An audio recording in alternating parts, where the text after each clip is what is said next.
Is taken from Exodus, the 3rd chapter, reading the first 10 verses.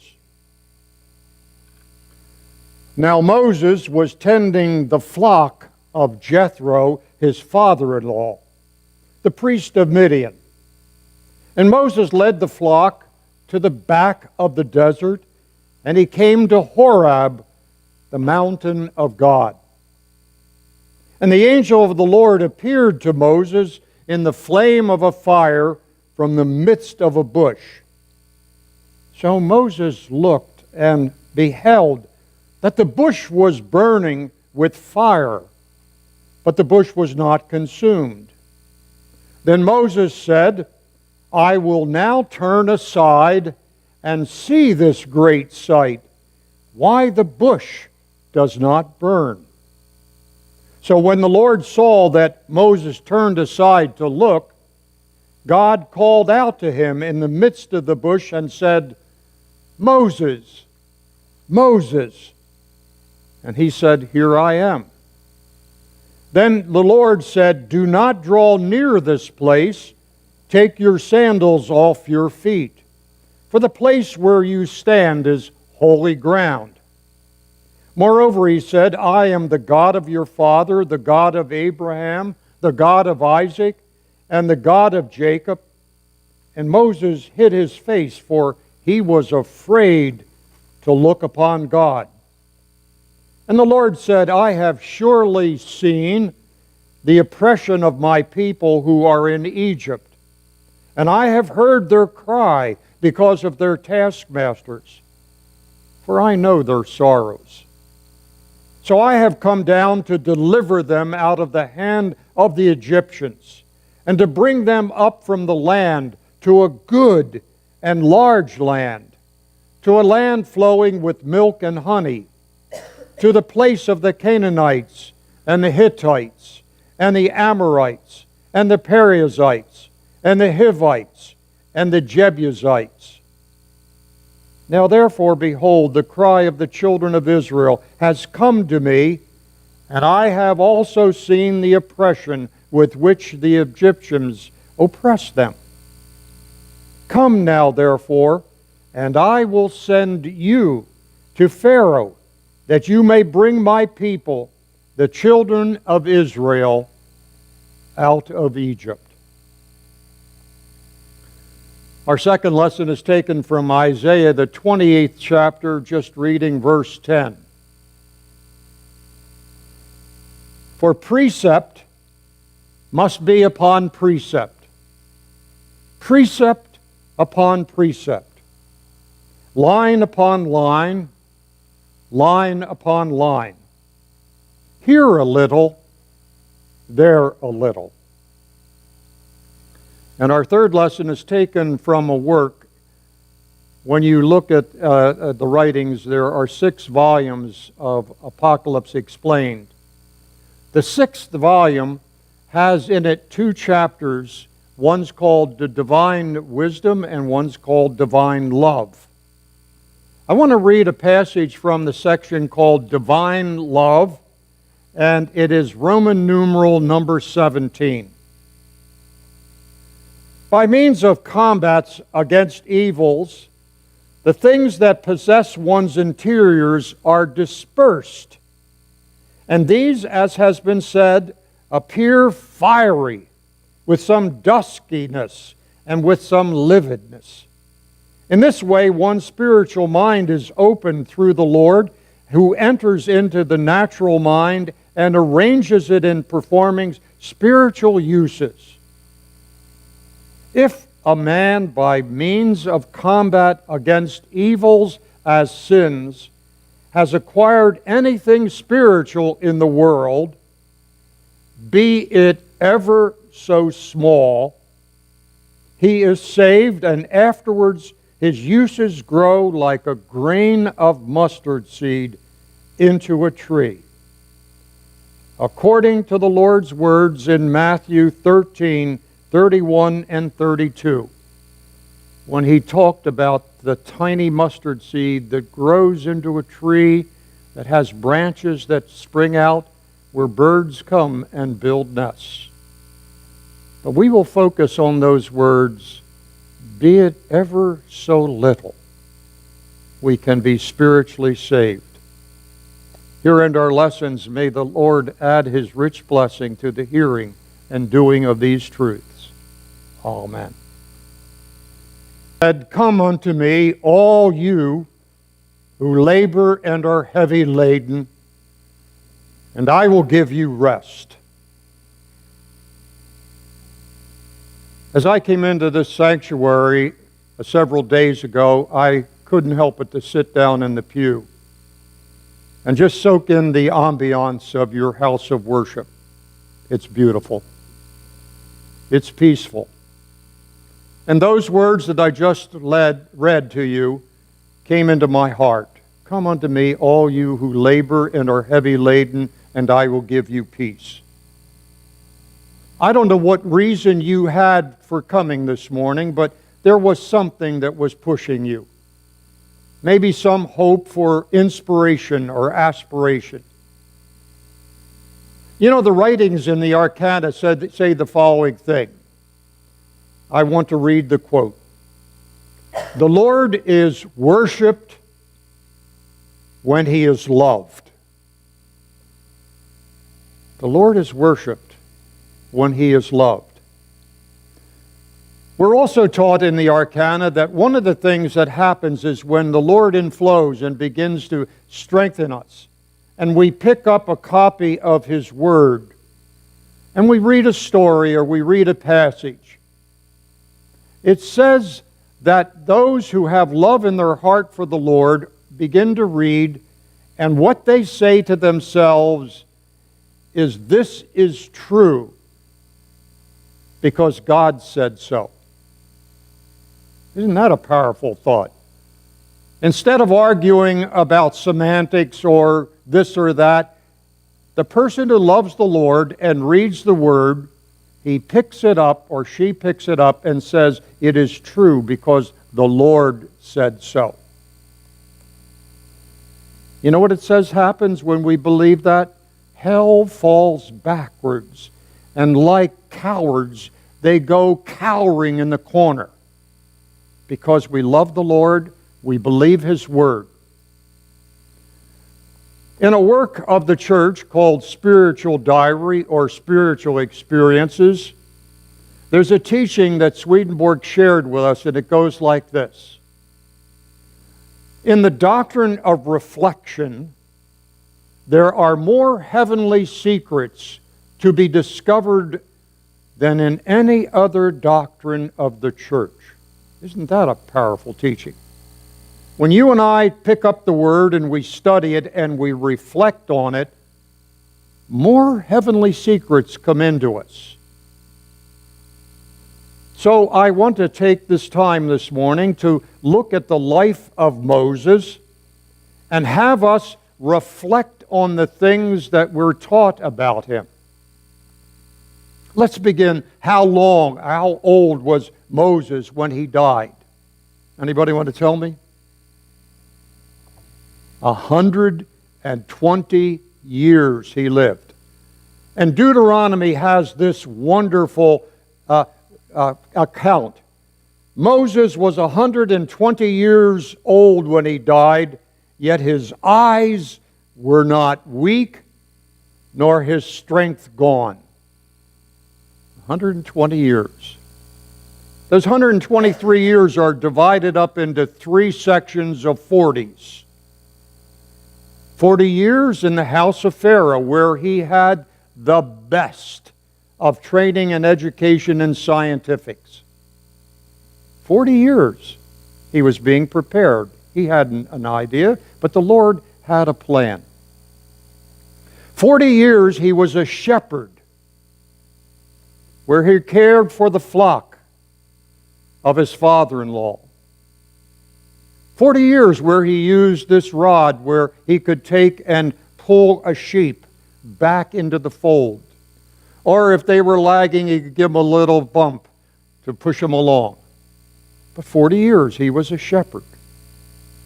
And then 40 years he led them through the wilderness towards the promised land. I want our reflection to begin with Moses being 80 years old. It says he was with the flock, and as he was going along, he saw something fantastic that just absolutely captivated his mind. He saw a bush burning, but the bush wasn't being consumed. And so he said, I want to turn aside and I'm going to go look at this thing. And as he was approaching that spot, he heard God call out, Moses, Moses. Now we're going to notice this duet happens often in the story. And I want to focus our mind on why does the Lord, does he do it just for poetical sense? Why does the Lord repeat things? Moses, Moses. Well, he did it because he was going to speak to his love and his wisdom. And I love it when Moses said, here I am. It reminds me of a verse in Isaiah where when Isaiah was called, Isaiah heard the voice say, whom shall we send? Who will go for us? And Isaiah said, here am I. Send me. And the Lord said, let's reason together. Isn't this dialogue kind of wonderful? He wants to reason with our will and our understanding. 40 represents a duration of different kinds of temptations. And so Moses' whole life of 40 years, 40 years, 40 years, when you look at the spiritual sense, it's dealing with all kinds of temptations that he had to face. Our story is about that, and I think it's amazing when we look at it and consider what the Lord is preparing Moses to do.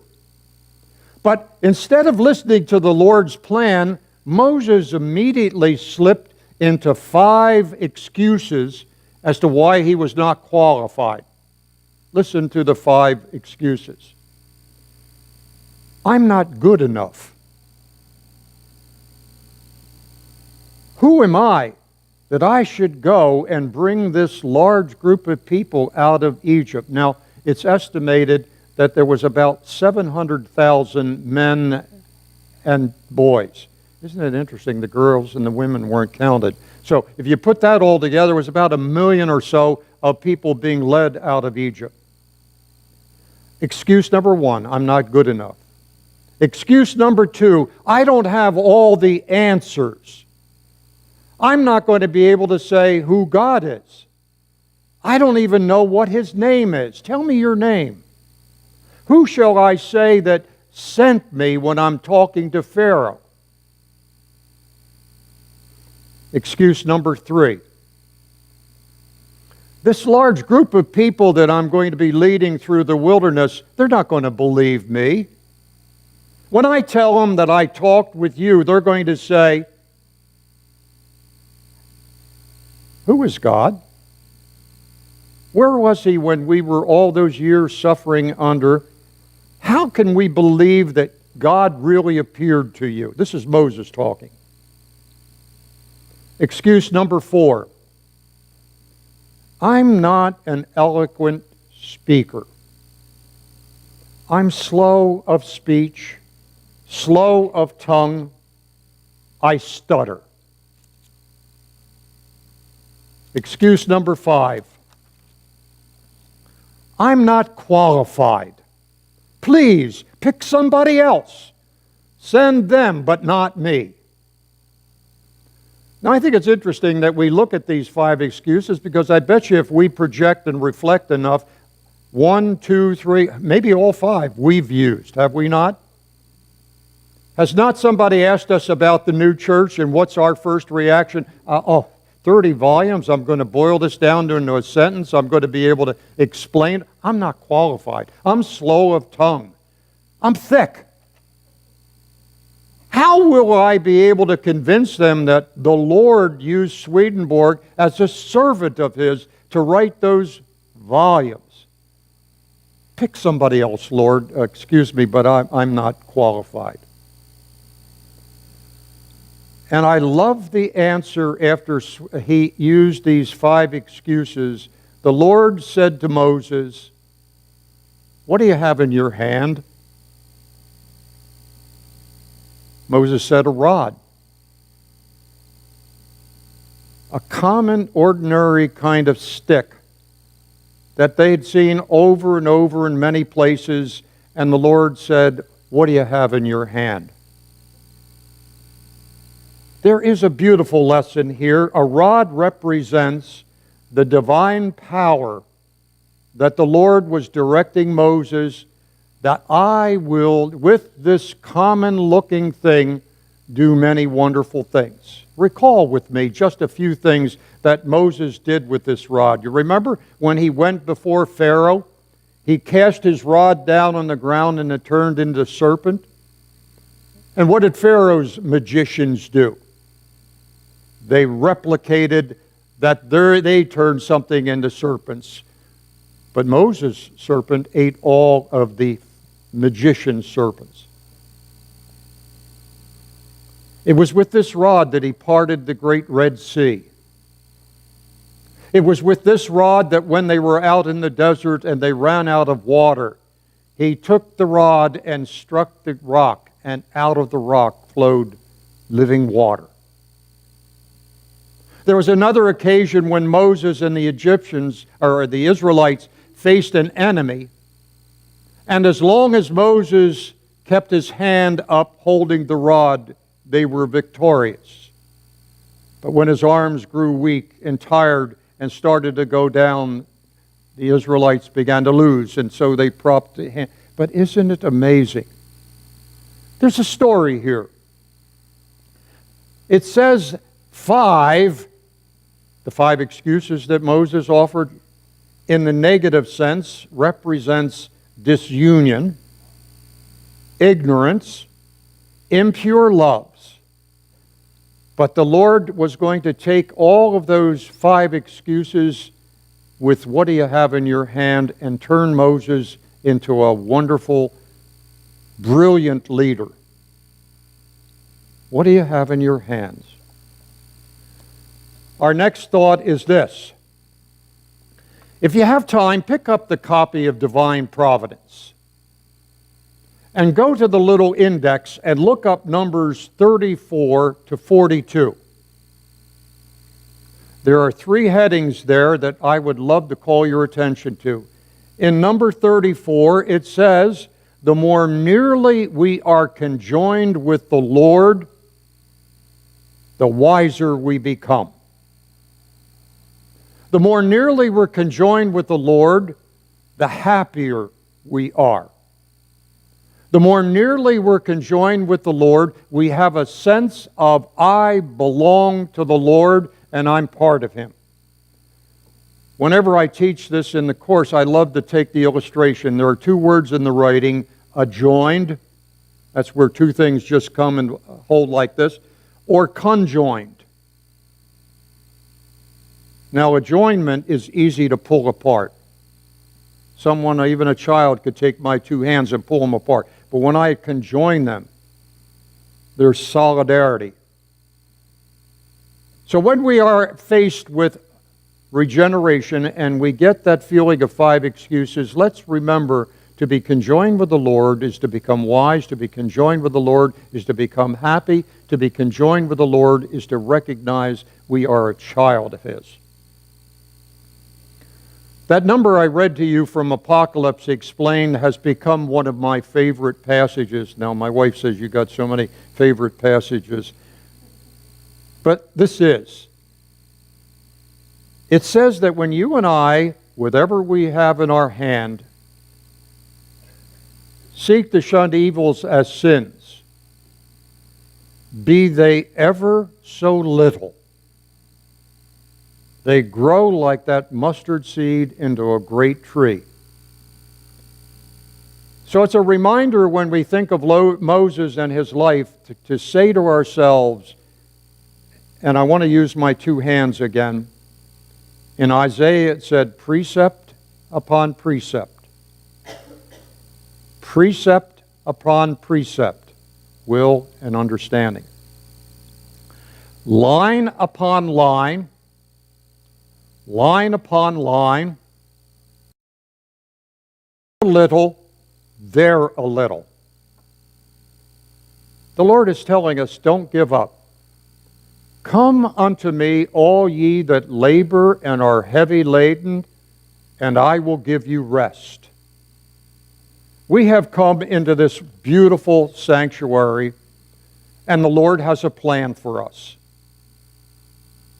He always has a plan for us. And it's a unique individual plan for each one of us here. Excuses we will offer up. I'm not good enough. I don't have all the answers. Others will not believe me. I'm not eloquent. Pick somebody else, please.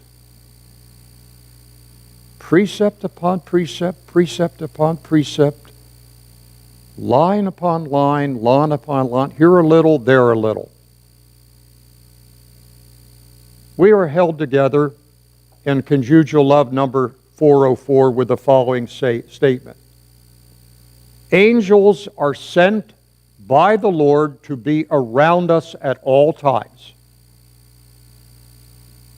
They're our friends. They offer up excuses for us. They say, oh, George is only human. He made an error. There's goodness in him. And they try to encourage and lift. We have to listen. We have to take what's in our hand, and the Lord will make it a mighty tool. You know what the word sanctuary means? The word sanctuary has several meanings. Safety in time of trouble. Sanctuary means a haven or a retreat. Sanctuary means a hideout in times of need of peace and solitude. Let's not always think that we have to be number one. This is a thing that I've come to. Everybody wants to be number one.